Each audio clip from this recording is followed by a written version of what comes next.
Fantastic.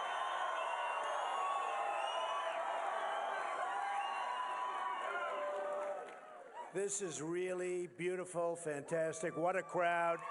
What a crowd.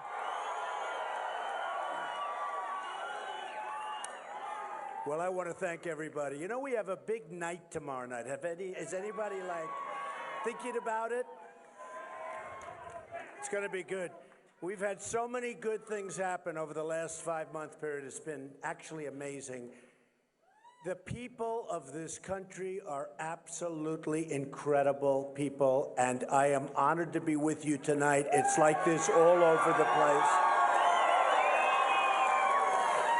We're going to take our country back, folks. We're going to take it back. We're taking our country back. It's gone on too long, too many mistakes, too many stupid people telling us what we're supposed to be doing. We're going to be taking it back, and we're taking it back soon. We can't put up with it any longer. You see what happens. The Iran deal, incompetent. Anything you look, now I hear Bergdahl. No jail time for Bergdahl. I mean, no jail time. We have a man there who left. He's a traitor. He left. 5 people killed looking for him. And what happens? Like, for years, he's been under the same thing. And I hear there's not going to be jail time. It's incredible. You know, 50 years ago, what would have happened? Boom. 25 years ago, probably the same thing, but it would have taken longer. 10 years ago, jail time. 5 years ago, a couple of years. Now he's going to get nothing. He's going to get nothing. Well, I'll tell you what. I'm just thinking of it now for the first time. If I get in, we will review his case, I promise you. And you know what? Statute of limitations, we'll be reviewing Hillary Clinton's case, too. I can tell you. We will review that.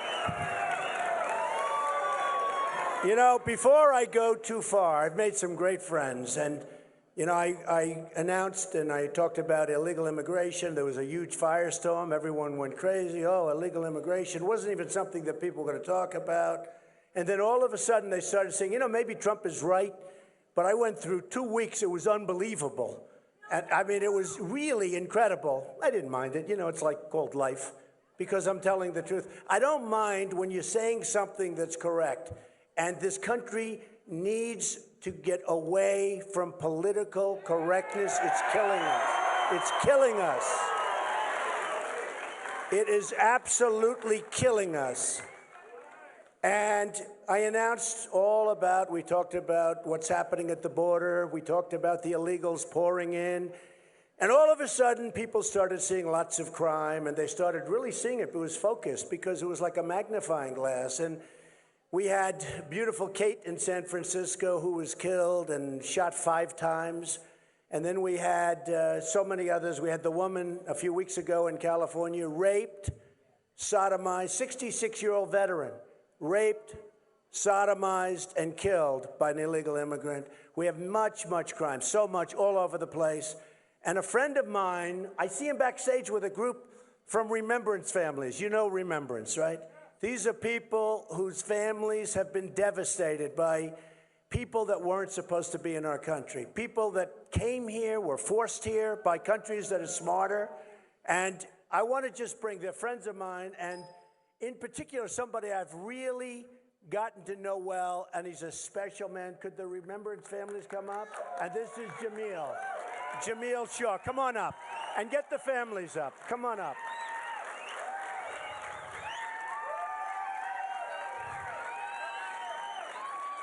Come on up. I saw him backstage. We were going to say hello, and I said, come on up and say a few words. These are incredible people. What they've gone through is unimaginable. And Jamil, I've known now Jamil for quite a while, and his son was this unbelievable young man. And I'll just ask you to say a few words, Jamil. Tell us exactly what happened, please. Good evening.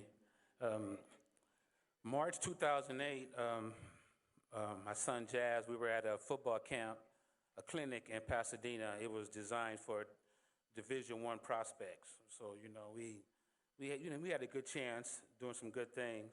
So we were practicing, on our 10th week. On the way home, of course, he asked, could he go to the mall? I'm sure, everybody, kids ask that. So, of course, I'd be home by 7. I didn't want to let him go because, L.A. is really unsafe, like Mr. Trump is saying, it's unsafe. But I thought since he was a good kid, he'd be okay. I gave him a chance, be home by 7. So 7 o'clock came, I called him, he wasn't home. I said, hey, where are you? He said, oh, Dad, we'll be there in a minute. We caught the wrong bus. But we're safe. He thought the same thing. I'm safe. He knew what I was thinking about. And a few minutes later, I said, I'll call you in an hour. I called him back. Where are you now? Hey, right around the corner, old man. So I was like, whoo, I was happy, whoo, he made it home. And then, of course, I heard 2 gunshots. That's really loud, and I never really heard gunshots before, but it was so crispy, and people who know about guns, when it's really crispy, you can tell it's close by. And I just like, oh, man, I hope this, I just figured he was already shot because I had this feeling. I remember saying, I hope he's not dead. And I went outside and looked, laying in the street dead. Found out he was on the phone with his girlfriend. His girlfriend said saw this guy walking up on him, and he was, uh-oh, what's going on? She was like, well, run, do something. And it was too late. She heard the guy say, what set you from? And and one of the neighbors said, shot him in his stomach. And while he was on the ground, the coroner testified in court that when he was shot in the stomach with a .45, he was on his back with his hands up. He shot him through his hand into his head and killed him. He was dead. And I ran outside and I looked right down at it. I'm looking at his face. And even today, I still can't believe it. It's just not real. I never bounced back from that. If you're a parent or you could be anybody, I always ask people, what would you do? What would you do if an illegal alien in an 18th Street gang was released from the county jail, and into our neighborhoods? We don't know what's going on. That's why we need Donald Trump, because he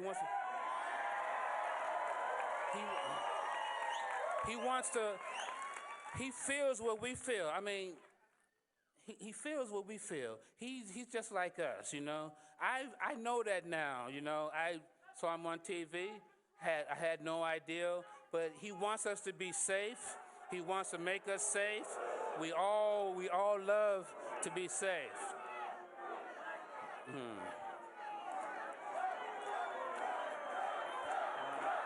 Yeah, Trump.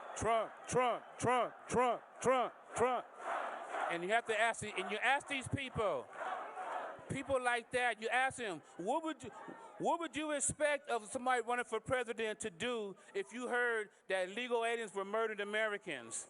Trump is what we need. He speaks for the dead. He speaks for our families. We love Donald Trump. And if everybody, all we have to do is just go and vote. Don't be scared of people like that. Don't be intimidated at people like that. Nothing is wrong with us. We don't have to like illegal aliens. We don't have to. We're Americans. We want Americans first. Why can't we be first? We should be first. Donald Trump wants us to be first, and we have to stand with him because he's standing for America, and trust in him like I do.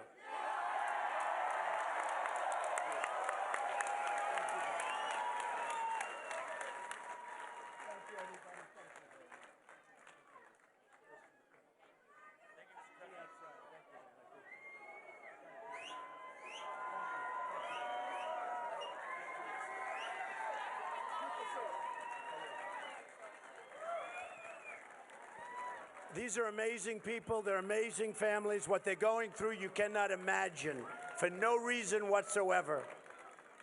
Just incompetent people. They allow these people to come into our country. It's a disgrace. It's a disgrace. Okay. So today we had a lot of news, and it was all good. It never gets reported properly by these people back here. Look at all those press.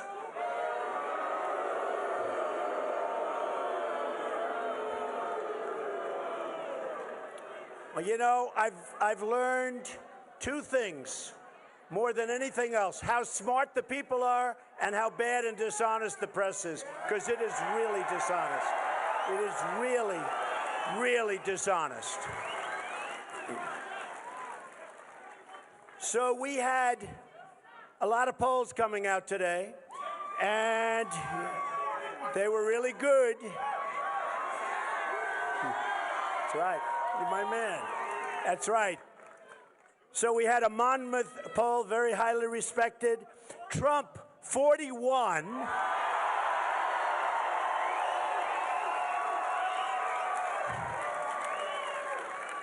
Cruz, 14. And everyone else much lower. I mean, somewhere. So I heard today when they announced the poll, 41 to 14, and I like Cruz, good guy. But I heard, here's how they announced, Cruz surging. So when I heard, this was on television, Cruz surging, so I said, oh, I don't know, that sounds bad to me. Coming up, Cruz surging. Then they say the Monmouth poll was just done. Cruz is surging. Trump 41, Cruz 14. I said, wait a minute. What's going on? I tell you what, they are the most dishonest people. Then you know about CNN. CNN came out just recently, 36 to 16. Gravis poll, highly respected, 42 to 16 to 12 to 11.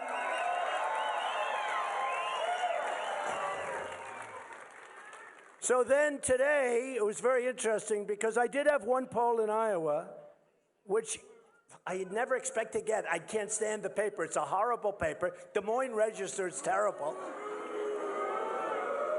You know, of course I would never say they do this, but they have a very small sample. If they take about 10 votes and put them in their pocket, you understand that. So Des Moines Register was 21-31. All of a sudden, it was like the biggest story I've ever seen. Okay? That was just Iowa. Don't worry about it. It's Iowa. We love Iowa, but I think we're doing great in Iowa. And I expect to win Iowa. We think we're going to do great in Iowa. I get by far the biggest crowds. And okay. So then we had a CNN poll. So CNN today was talking about a poll that wasn't theirs. And I kept saying, why don't they talk about a poll that's theirs? So they just did this poll. It's a new poll. CNN in Iowa, Trump 33, Cruz 20, and then everyone else much lower. So we actually sent a couple of emails, started to tweet a little bit. You know, the Twitter's great when you have between 5 and 10 and 13. We have so many people. We have millions. So we started to tweet. We said, why is CNN not playing their poll? It's their poll. So if anybody has an idea, please let me know before the evening ends. Then we had a Fox News poll, which was a pretty good poll. It was pretty much tied. Then we had Quinnipiac. And Quinnipiac was 28, Trump 27, Cruz. In other words, we won. They call it a tie. They say it was tie. Okay. I mean, sort of win. You know the bottom line? I think we're going to win Iowa. I think we're going to win New Hampshire big. I think that, frankly, if we win Iowa, we run the table. I think, frankly, if we win New Hampshire, which we're way, way, way up, and South Carolina's been unbelievable. And by the way, in Nevada, we're winning big, big, big.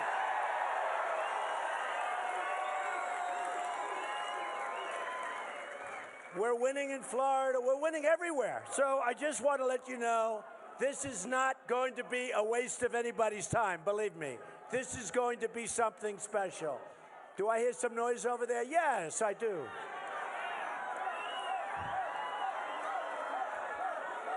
Bye-bye.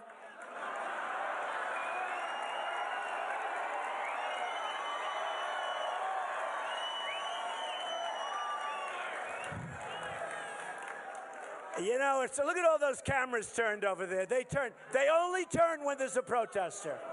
They never, no, they are the worst. They only turn when there's a protester. They never, ever turn unless there's a protester. Yeah, get them out of here, please. Please, thank you.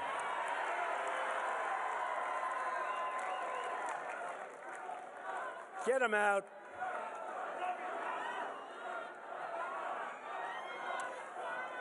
What is our country coming to? It's unbelievable. No, it's unbelievable. You know the truth, though? I'll be honest. We should have been doing that for the last 7 years. I give them credit. I don't know why we don't. I don't know why we don't. We have a silent majority that's actually a noisy majority, but we should have been doing what they're doing for the last 7 years. Because what's happening to our country is a disgrace. It's a disgrace. So, all right, thank you. Good job. I love you too. I love you. I do love you. That's why I'm doing this. I had such a nice life. I had such an easy life. Now I'm doing this. Give me a break. We're going to make America great again, folks. We're going to make America great. And with me, there's no super PACs. There's no phony money all over the place. I'm funding my campaign. You got to see this. These people, $125 million super PAC, I guarantee you whoever it is, you know who it is, right? But there are many of them. There are many of them. They have all of this money in super PACs. The super PACs totally control the candidate. They totally control the candidate. If they want something, they get something. And if it's not to your benefit, they couldn't care less. They don't care. Believe me. And that's what's sick about the system. And frankly, 6 months ago, I was on the other side. I was like the fair-haired boy. I gave $350,000 to the Republican Governors Association. I was on the other side. I was like establishment. Can you believe it? Now I'm a politician. I hate the term. I'm a politician. I'll never be a politician. I don't want to be a politician. Don't want to be a politician. They had one case where a super PAC, for a nice guy, he's a nice guy, so I'm not going to mention his name, but it was on the front page of the Los Angeles Times. A super PAC raised $6 million. By the time everybody took their slice and their cut, they were left with $140,000 for the campaign. Think of it. Now, that's a pretty good business. You guys ought to try it sometime. Pretty good. And you wonder, how come they're losing money? How come they're out of money? Why are they complaining? They're going to leave the campaign. Because you have to see the money that's being made. You have to see the money that's being made by people raising money. It's insane. It's better than being a real estate broker. I want to tell you that, folks. You can do this and you can retire after one campaign. It is a disgrace what's happening with money. It's a disgrace what's happening with influence. And we're going to end it, folks. We're going to end it. We're going to end it.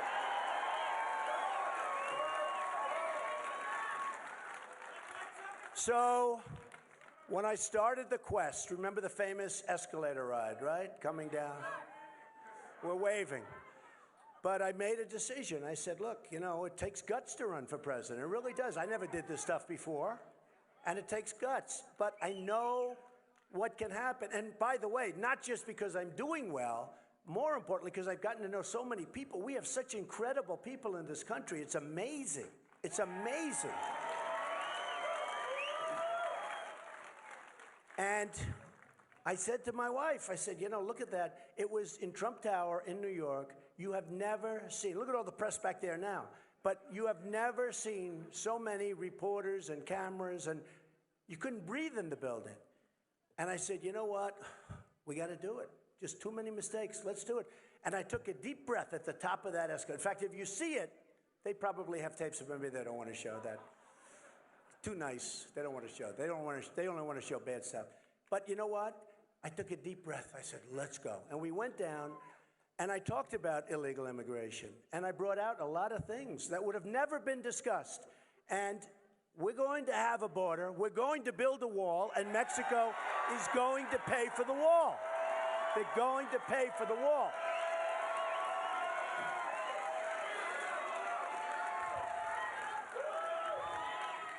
Now, a lot of the people that are running against me, they say, oh, well, Mexico will never do that. Why would they do that? Because they're politicians. They have no idea. They don't know business. They don't know business. Look, Mexico, I love Mexico, just so you understand. I love the Mexican people. I have thousands that have worked for me over the years. They're fantastic people. But their leaders, right? Do we love Mexico? We love Mexico. I agree. But their leaders are too smart for our leaders. Because our leaders, not so good, folks, okay?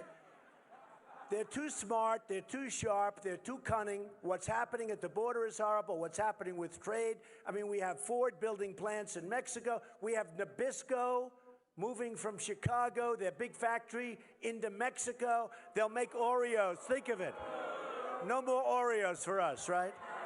No more. Somebody served me Oreos the other day. First time in my life. I said, I'm not eating Oreos anymore. But they left Chicago. They left Chicago, and they're going to be moving a big plant into Mexico. Tennessee, a great state. They thought they had it made with this car company. All of a sudden, at the last moment, the car company announced they're going to Mexico. It's out of control. It's out of control. So Mexico is beating us at the border. They're beating us at trade. Now, here's the story. Mexico is making, we have a trade imbalance. We have an imbalance with Mexico of over $40 billion a year. And that doesn't include drugs. The drugs, you can probably double it. Who the hell knows? That's free of drugs. But the drugs pour across. Now, we have no wall. We have, and when we do have a wall, it's a little toy, like built by Barron Trump, okay? It's a little toy. Did you ever see the picture, pretty famous picture, where they have a wall, and they built a ramp on each side of the wall, and they drive trucks over, loaded up with drugs. They drive it right over the ramp. That's not a Trump wall, folks. This is a big building. See that ceiling? That ceiling is much lower than my wall. Believe me, we have a real wall. We have a real wall. And I know how to build it. And I know how to get them to pay for it. It's very simple. Folks, you're killing us. You're making too much money. Now, the wall's going to cost $9 billion, okay? A lot of money. The Great Wall of China is 13,000 miles long. That was built 2,000 years ago, right? We say we can't build a wall. You know, a lot of the people that are opposed to the wall now wanted to build it 14, 15 years ago. And you know, one of the reasons they couldn't build it is they couldn't get an approved environmental income. Can you imagine this? They couldn't get environmental impact statements approved. They couldn't get them. There was a snake in the way. There was a turtle in the way. There was a toad in the way. There was a snail in the way. No, they couldn't get it. Just like when I said, knock out the oil, right? I've been saying that. Knock out the oil. One of the reasons they didn't want to knock out the oil, take it away from ISIS, take away their money, a big part of it, although they get a lot of money from a lot of other things like banking. We'll talk about that. But one of the reasons they didn't want to knock out the oil, they didn't want to hurt the environment. This is serious. They didn't want the fumes going into the atmosphere. And then we're supposed to win. What do you think General Patton would say? I mean, he was a brutal guy that liked one word. It was called winning. So what do you think General George Patton would have said if the president said, listen, don't hurt anybody, let's nice and easy. We don't want to put any pollutant in the air. Don't forget, he'd say, you're fired.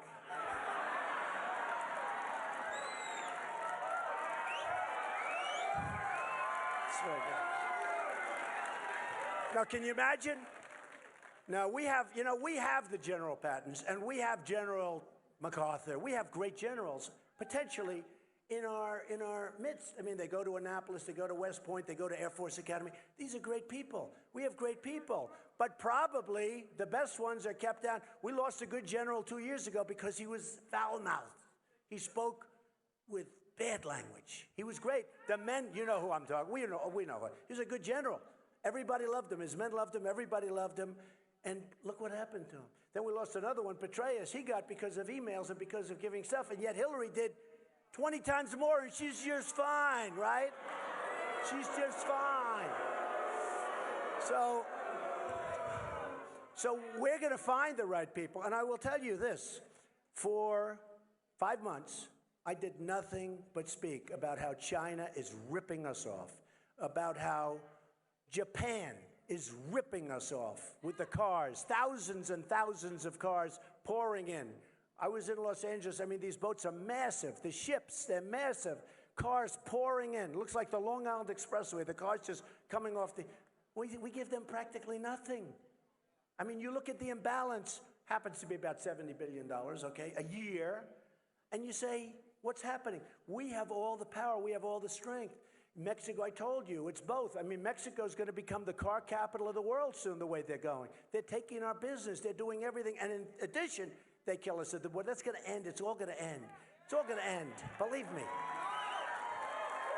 And I'll tell you something. It's going to end, and they're going to like us better than they like us now. They don't have any respect for us. China, it's going to end. And yet China, look what they're doing.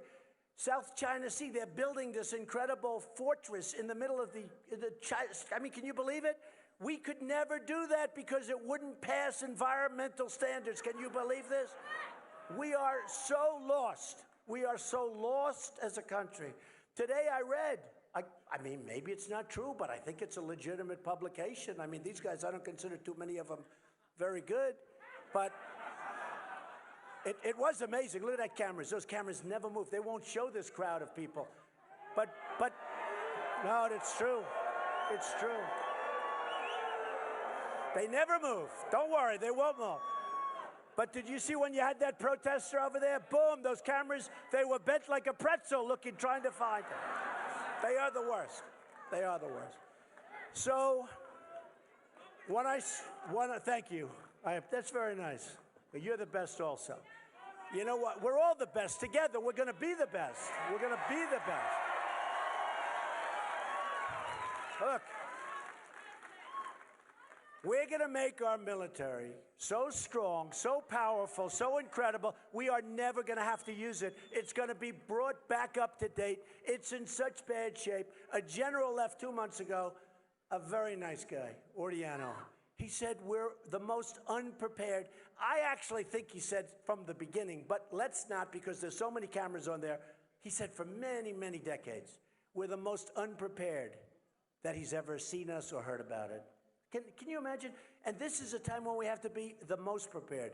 So we're going to, number one, we're going to make our military so strong, so powerful, so great. We're going to take care of our veterans. Our veterans are being decimated. Decimated.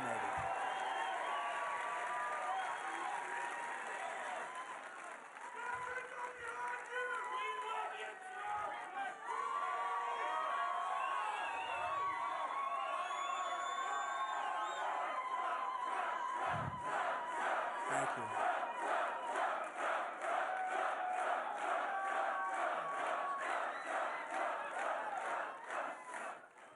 You know, somebody wrote recently, they said, Trump's a really good speaker, but the one problem he has, he speaks right through the applause. And you know why I do that? Because I'm so excited. I mean, I love what we're going to do together. I can't wait. It's true. No, I love what we're going to do together. We have so many great people, so many incredible people, so many smart people. They get it. I mean, how the hell do I get 41 and 42%? Again, this is against 15 people, by the way. This isn't against 2 people. By the way, you know, Gravis at 42, and the big one today, Monmouth, came out at 41. Let me just tell you, if that were against 3 people, I'd be happy, because that would mean I won, pretty much, right? But this is 15 people we have that. A couple have left. A lot are going to start leaving, which is nice. It would be nice to have some more time to talk. It's so many people. There's so many people, and many of them don't have a chance. You say, what are you doing? Just go home and relax. Go home and relax. So, and by the way, some really good people. I have to tell you, on the stage, you really do. You have some great people. I've gotten friendly with some of them, and they really are outstanding. I won't tell you the names of the ones I think are good, because I want you to not even think about it. But you have some people that are excellent, some really good people.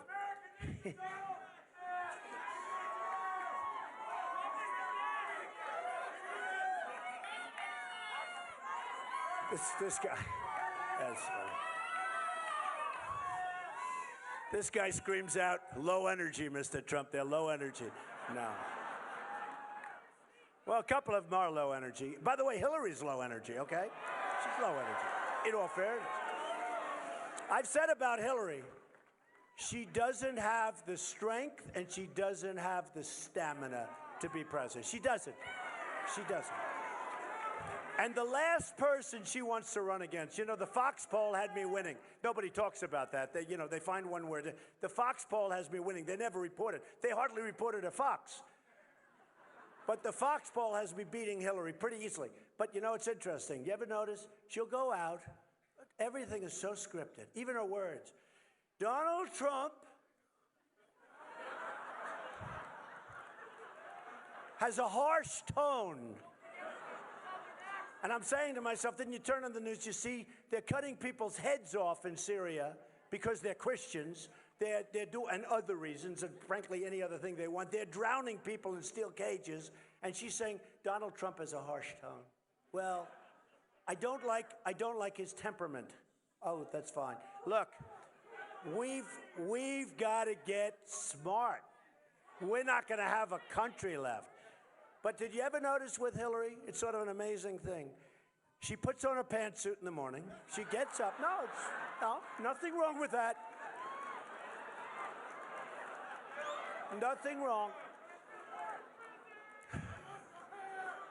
There's nothing. You like my hair? I like that guy. He said, "I love your hair, Trump." It's mine. It's the nicest thing he could have told me. It's actually mine, sort of interested. It's mine. People now all believe it. I mean, you know, through this, be awful tough to get away with phony hair right after what I... But anyway. But, you know, so Hillary, she gets up and she goes and does a meeting and she's have like 3 or 4 people. Doesn't do this. First of all, she can't draw crowds like this. She can't draw. She'll get 200 or 300 people. I won't mention names, but a couple of the candidates last night, one had 51 people, they counted it. One had 153. We have, what, 4,000 or 5,000 people here. It's like packed. Packed. Place is unbelievable. And you know, I have some beautiful stuff in Las Vegas. There's plenty to do here. So when you come out, and we can't even give you seats because there's too many people. Sorry about that, folks. We had seats. We had to get rid of the seats. There's too many. But I think that's okay. You're all strong. But think of Hillary. Wait a minute. Think of this.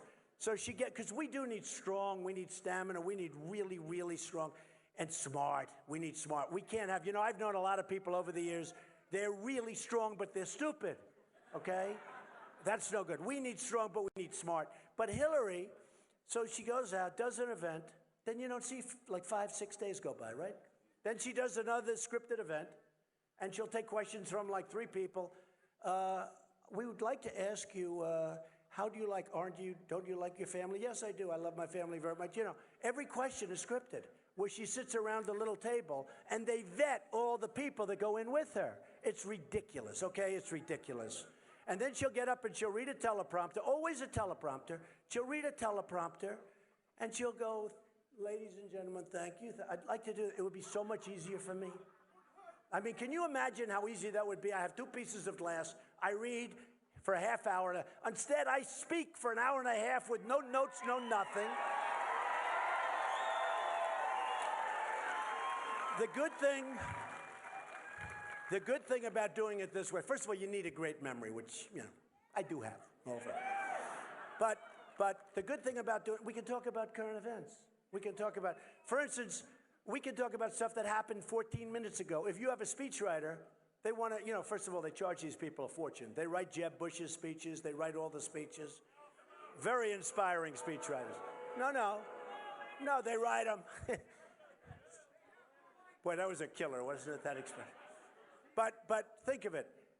If something happens, they're like, they can't talk about it because they have to get their speechwriter to write it, put it in the teleprompter, or put it in a speech in front of them so they can read it. So today, I just read a story, the migration. We don't want to have anybody come. We got enough problems in this country, right?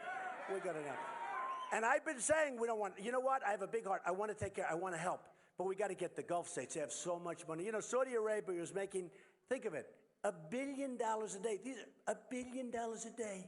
Now, the oil prices are down, so let's cut it in half, okay? But so much money. The Gulf states make so much money. We need to do a safe zone in Syria. And how Merkel could have done what she's done to Germany, which is incredible. You look at what's going on in Germany, it's a mess with the crimes and the problem and everything else. We should have had a safe zone in Syria. Let thousands and thousands and thousands, and you do the tents and you do the food and you let them, and basically they'd rather stay there, in my opinion, and go back when this whole mess straightens out. Let them go back where they want to be. It's their country. But I've been saying, I've been talking about the Trojan horse. And I've been saying, well, I watch these lines, these massive lines of people, and there's so many young, strong men. You ever notice? I said, where are the women? Where are the children? You see them, they're all men. It looks like an army. And first thing he says, why aren't they back there fighting for their country? No, it's true. But then you say, where are all the women? Where are all the children? Now, I have to be honest with you. I'm trying to keep an open mind, but I'm looking at these lines, and there's a lot of people that look very young, very strong, and they happen to be all male. And then today, a report came out. Did anybody see the cell phone report? Where they have cell phone with the ISIS flags on them, thousands of them. Let me change that, hundreds, because they'll say, oh, when I said thousands of people are dancing on the street, and then I found reports all over the place, they said, oh, well, but he did say that.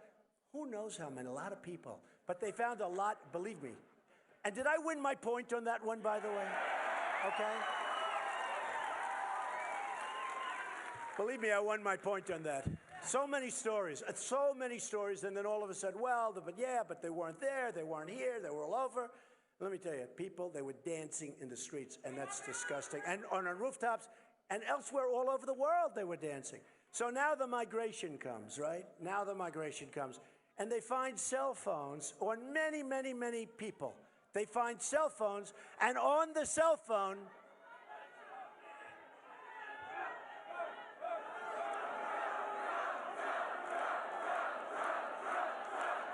I don't get it.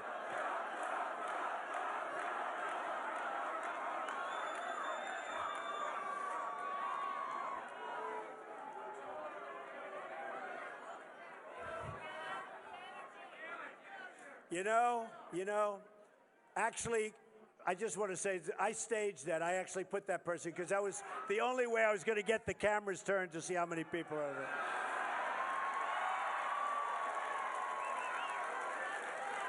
They turned so fast. So they found many, all over the papers just now. Just happened. Many with the flag, with beheadings, with horrible pictures on them. First of all, I say, isn't that terrible? Then I say, how come people in a huge migration line, how come they have cell phones? What's going on? Think of it. Why do they have cell phones? I mean, you wouldn't think the cell phone would be exactly #1 on priority. They have so many cell phones. Anyway, here's the story, folks. We're not going to take them into our country, and if we do take them in, they're going back if I win. They're going back. They're going back. They have to. They have to.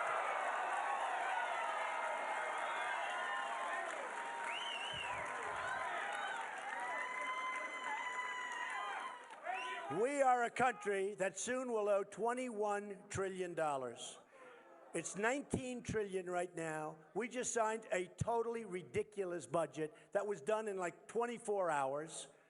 It's unbelievable. And you know what? The Democrats, we get that. Okay, we understand it. We know where they're coming from. The Republicans have let us down, and you can say what you want. When they sign budgets like that, they were supposed to start right after the last budget and knock the hell out of everything and balance, but nobody does it. And I tell the story. They get in, they fight. We're going to end Obamacare, they say. We're going to do all these different things. We're going to balance the budget. And then they get down to Washington, right? They get down to Washington, and they say, darling, and in some cases it's a woman saying darling the other way, right? But they say, darling, look at the ceilings. Look how beautiful the columns are. Look at the angels at the top. Isn't this incredible? We never want to leave. And then they say, how do you vote? I vote any way you tell me to vote. They totally changed their tune. They totally changed their tune. And I promise you this. I swear to you this. President Trump will never change his tune. Nobody has been. We'll never change our tune.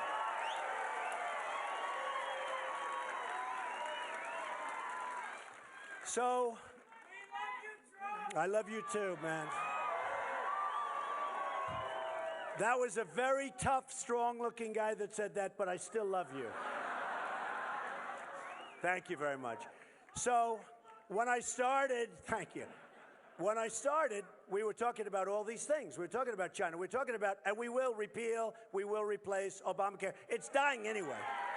By the way, folks, it's dying anyway. In 17, it's dead. It's all the wrong people joining, the wrong income. It is a mess like nobody's ever seen. It's dying. We're losing our doctors. You know, the insurance companies make a fortune. They took good care of Obama. They're the big beneficiaries. We're going to get rid of the artificial borders. We're going to have real bidding. We're going to have great insurance. It's going to be less money, and it's going to be good.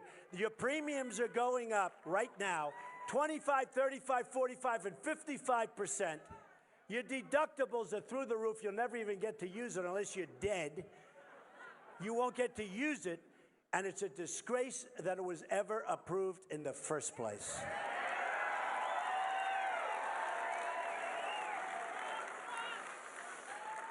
So when I began, I talked about the veterans. I talked about we're going to build a military. I talked about all these things, and I talked about the border big.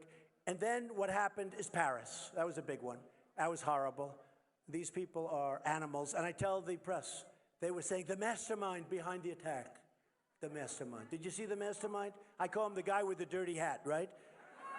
No, the mastermind. They build them up so big, and then they wonder why the internet is taking our youth where they're going out and they're fighting for ISIS. They're fighting for ISIS. They build these people up like they're Robin Hood, and so big. And they use the word, all of them, they use the word mastermind. And every speech I'd say, don't call him a man. And you know what? Now they're not calling him mastermind anymore. It's really true. The press is not doing it, which is great. Which is great. They say he's brilliant. He's brilliant. What, they drop a few people into these various rooms in France and they start shooting everybody. And by the way, the guy that was talking about gun control over there, just so you understand, instead of hundreds, Paris is the toughest.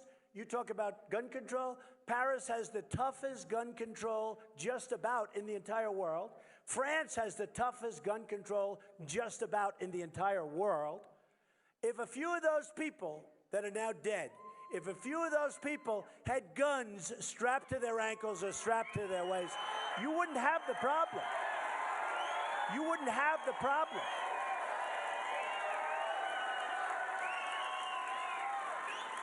Right? No, you wouldn't have the problem. I mean, you would have had, if I were there, I'm licensed to carry. I will tell you this. If I were there, if somebody were there if we had some firepower in the opposite direction, those people would have been gone. But they talked about this guy, and he was a slob. And by the way, let me tell you, the guy is a stupid person. He was a man with a very low IQ, I can guarantee that. And that's what they should say. They should say the fact. What did he do? He put a couple of people in there starting to shoot everybody, a couple of places. So they lost 130 people. Many more are going to die based on the fact that I hear they're so badly wounded, so badly hurt. And so that was a big thing. And then you had in California where you had these two people. She should have never been allowed to come into the country.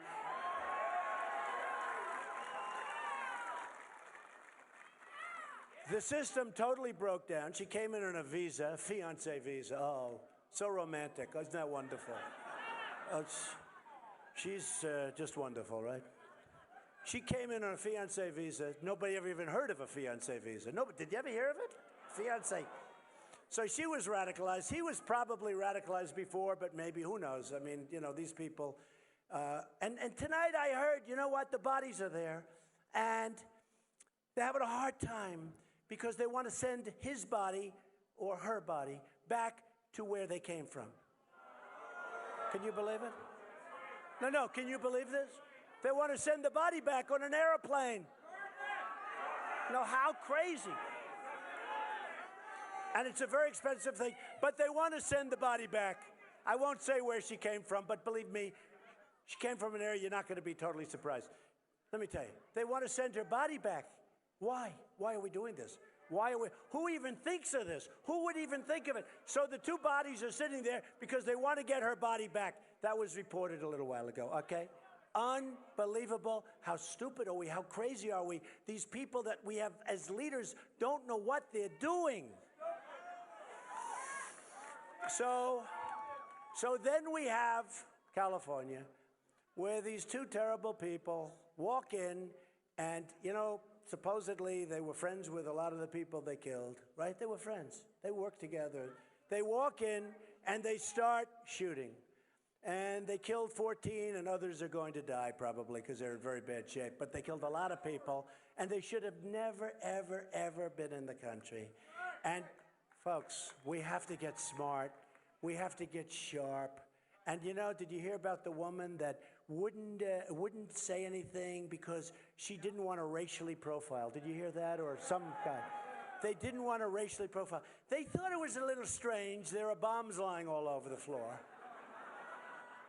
They thought a lot of things were going on that were a little unusual, but they didn't want to call the police because they didn't want to racially profile. Now, that to me sounds like a lawyer giving them, because they said, you probably know, they know that you know what was going on. How about this? Say racially profiling, okay?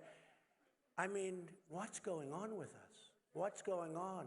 And you have thousands of people out there that are looking to do the same damage. We have to get smart. We have to get tough. We have to be vigilant. We have to be vigilant. We have no choice. And, you know, every once in a while, you have like a protester start screaming. And I say to myself, I wonder if I took that person, it's a person, and sat down for a half hour.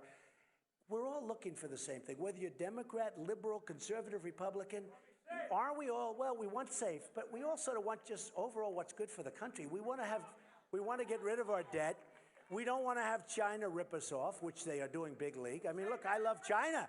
China, they pay me millions and tens of millions of dollars for apartments. Who's nicer than China? I have the largest bank in the world as a tenant in one of my buildings. I mean, I get along great with China, but they're too smart for our leaders. They devalued their currency, the biggest devaluation they've had in 20 years, 2 decades. Think of it, 2 decades. They never thought they were going to be able to do it, but because we have so many other problems, they went and devalued their currency. They're killing us. They're killing us. They're all killing us. Japan has done a great devaluation, and that's one of the reasons. My friend, I tell this story all the time. My friend, he's an excavator. He excavates. He's a great excavator. He always buys Caterpillar tractors. Look at their stock. It's tanked. And I could have told you that 6 months ago because he told me the story. He went and bought Komatsu, made in Japan, because they so cut their currency, they so devalued their currency, that he went and bought Komatsu tractors. And I see him, and I could see he was unhappy. First time in his life that he bought outside of Caterpillar. But he said, look, I owe it to my company, I owe it to my wife and family, I owe it to myself. He said, you couldn't compete with the deal. I said, which is better? He said, they're both good. Caterpillar's better, but they're both good equipment. But he said, I owed it to my family, I owe it to my company. He's right. I said, you're right, you have to do what you have to do. But he was sad. But you look at what's happening, and it's happening all over. Now we have a case, I don't know if you know what corporate inversion is. Carl Icahn is supporting me. He's a great businessman. He's going crazy about corporate inversion, where companies that used to leave for Florida from New York, or they used to move to Nevada from someplace because taxes were better or something was better, but they'd move. Okay, that's fine. At least they're moving in the country. Now they're moving from New York and here and all these places outside of the United States. And we have 2.5, well, think of it. Yeah, but look, they have $2.5 trillion at a minimum that they can't get their money back. Every single politician I know on both sides want to let them bring their money back. They can't make a deal. You know why? Because it's gridlock in Washington. Here's a case where everybody agrees it's a good thing for all that money to come pouring back into the country. So these companies are leaving to get their money, and they're leaving for other reasons too, including taxes. Under my plan, by the way, we take care of the middle class big league. We cut it way down. We simplify, we cut, and I'll tell you what, we're going to take care of the companies and the corporations and the small businesses. We're in there. Right now, we're the highest taxed nation in the world, okay, highest tax. As soon as my plan goes into effect, we're at the lower end of it. We're not quite the lowest, but we're very close to it. And the plan has gotten great credit. It's simplification, it's major reduction for middle class, and major reduction for businesses, all businesses, but including small businesses, because our company was built with small businesses.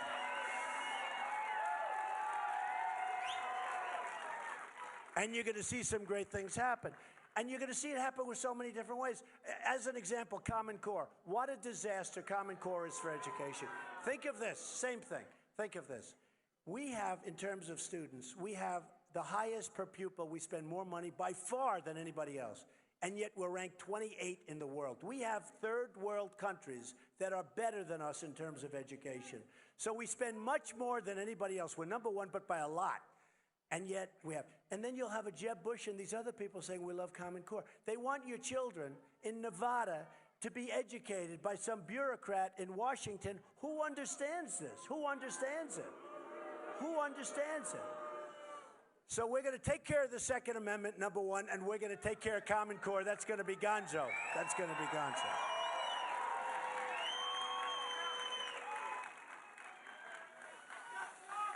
So we have a situation in this country where, yes, oh, they're friendly people. I don't mind. They don't make the same impact as the unfriendly ones. I love you too. Thank you, darling. So I was talking about all of these things for 5 months.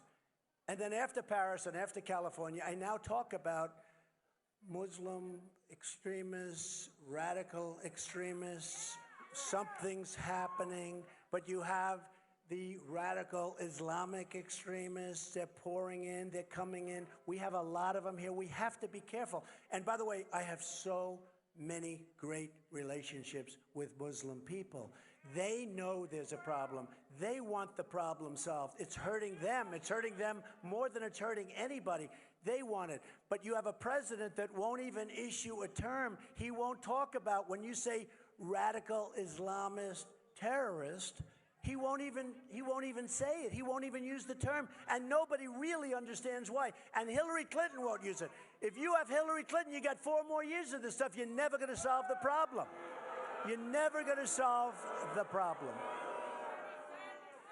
And we will get it solved. And we'll work with everybody, and we'll get it solved because people want it solved that you wouldn't believe. Everybody wants it to be solved, except for the bad ones. And the bad ones, we're going to get them. We're going to get them. We're going to take care of it. We're going to get them.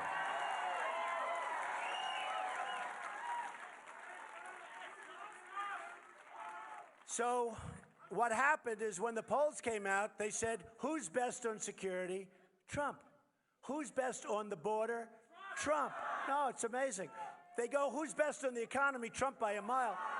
But because I've been so strong on the border, and because I'm saying people are not coming in, unless they come in legally, we want them to come in, but they have to come in legally. So I think as an overthrow, because to a certain extent it's a similar problem, as an overthrow, people said the border, it's Trump by a lot. I don't mean like by a little, I mean by many times. And what happens is, thank you. Where is that man? I like that guy. Thank you, man. Thank you. But because of the border and the fact that, hey, look, if we don't have a border, we don't have a country. We don't have it. We don't have a country. So all of a sudden, these polls are coming out that who's the best for terrorism, Trump? Who's the best? The only thing I don't do as well on is a lot of people don't like me as much as they like other. Who cares? You know what? I think I'm a nice person. Honestly, I think I'm a nice person. I think if they got to know me, they'd like me. But it...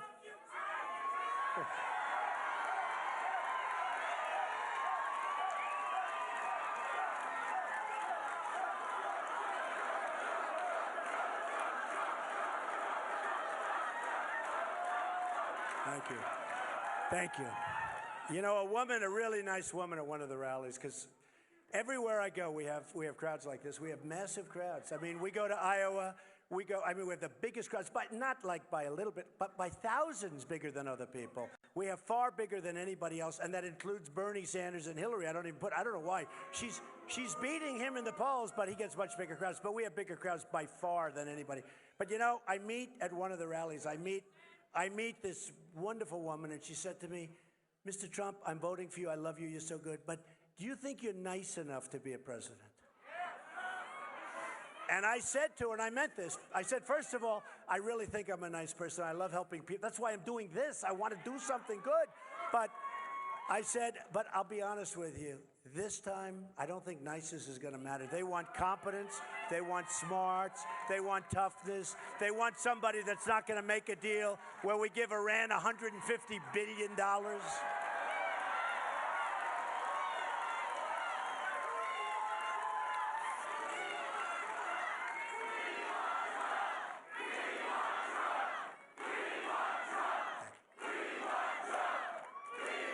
Thank you. Thank you. People are tired of it. I'll be honest. People are tired of it. We're fed up. We're fed up. We're really fed up. And you know, it's the story. You hear the song we play, and are we going to just continue to take it? We're not going to take it anymore. We're not going to. And I think what's going to happen, and it was reported on one of the big newspapers, that if Donald Trump gets the nomination and runs against Hillary Clinton, it will be the biggest election of all time in this country. And I think that's true. I think that's true. Which is a good thing, because a lot of people don't vote. Hey, look, I backed McCain. He let us down. But honestly, that was a tough thing, because the economy was cratering, and the guy said that was it. But we backed McCain, and it didn't work out. We backed Mitt Romney. He should have won. He lost. I don't know what happened to him. That final month, he got lost. Something happened. So I backed McCain, didn't win. I backed Romney, didn't win. I said, this time I'm doing it myself, okay? Doing it myself.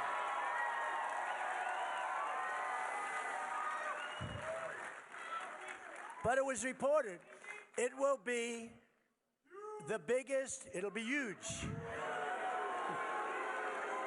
It'll be, this guy, he goes, it'll be huge.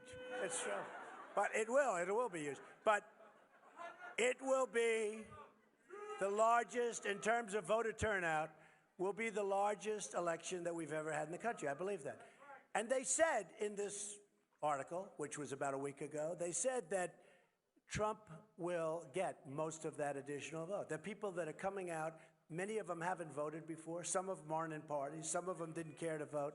But we have brought out a spirit that's unbelievable. That's why somebody else last night will have a crowd of 150, and we have all these thousands of people. I mean, a lot of people are going to go. And a lot of people, frankly, had a lot of the people that should have voted last time, voted for Mitt Romney. He would have won the election. They stayed home. For some reason, he didn't inspire them, and that's okay. I mean, it just didn't work out. He tried.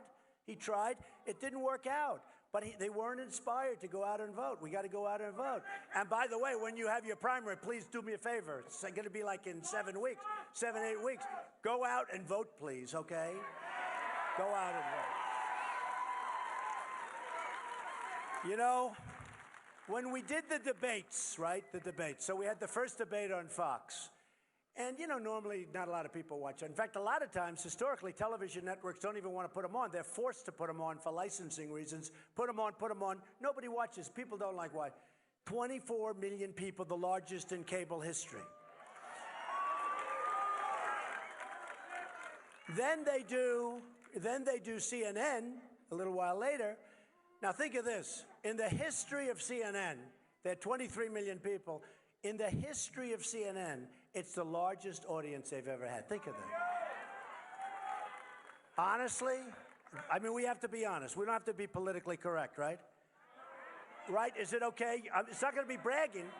Every Hollywood magazine reported it this way, so it has to be true. But we're not going to be politically. It was totally because of me. It's true. It's true. It's true. And the other candidates should be thankful, because I'm giving them a chance to make total fools of themselves in front of millions of people. But no, honestly, I'm doing a good job for the Republican Party. People are able to get their votes out. And people may like this one or that one or that one, and that's okay with me. But so they had 24 million, 23 million. I'll be honest, I think tomorrow night, I think it's going to be big.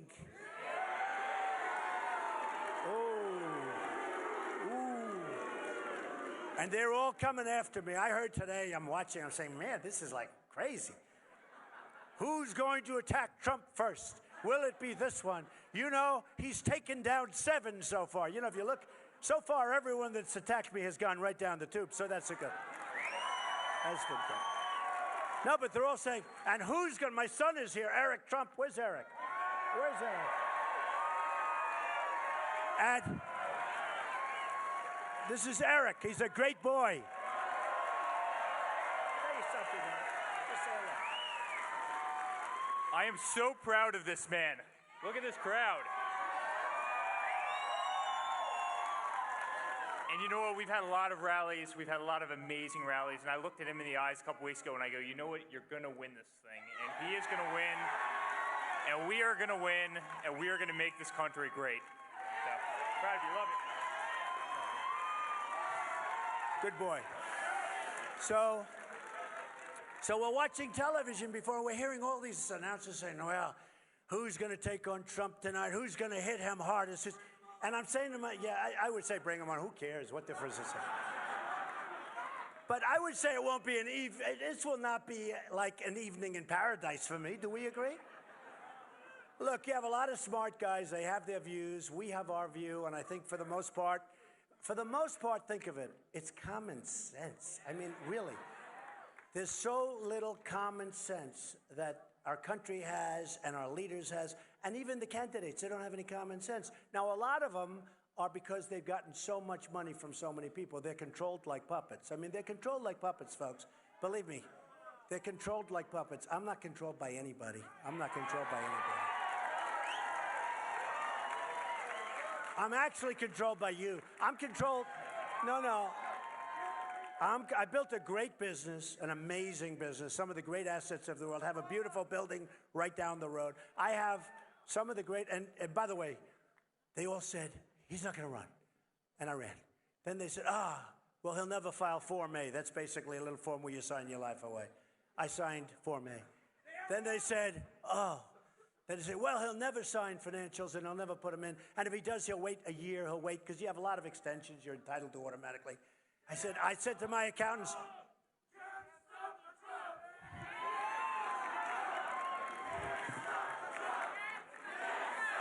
thank you.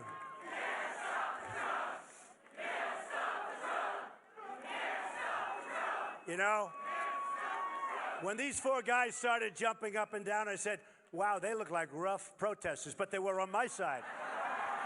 I want those guys on my side. So anyway, thanks, fellas. So what happens is I filed, and the press, it was like, and then I filed.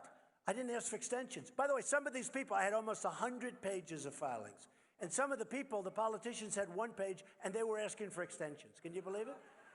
But I wanted to get it in, so I got it in early. And then they went and they checked. They said, wow. Because they figured I'd never run because maybe I'm not as rich as people said. Well, it turned out much richer, much stronger, very little debt, tremendous cash flow. And here's the thing. I'm not saying that in a braggadocious way. I'm saying because that's the kind of thinking we now need in the White House. That's what we need. We're going down the tubes. So I ran. I'm really happy I ran. I think that amazing things are going to happen. You know, we have a lot of expressions in this country. We talk about the American dream, and I say, and it's sad, the American dream is dead, but we're going to make it bigger and better and stronger than ever before. Bigger and better and stronger. Remember, bigger and better and stronger. And we are going to make America great again, and I love you all. I love you all. Thank you. I love you all. We're going to do it. We're going to do it.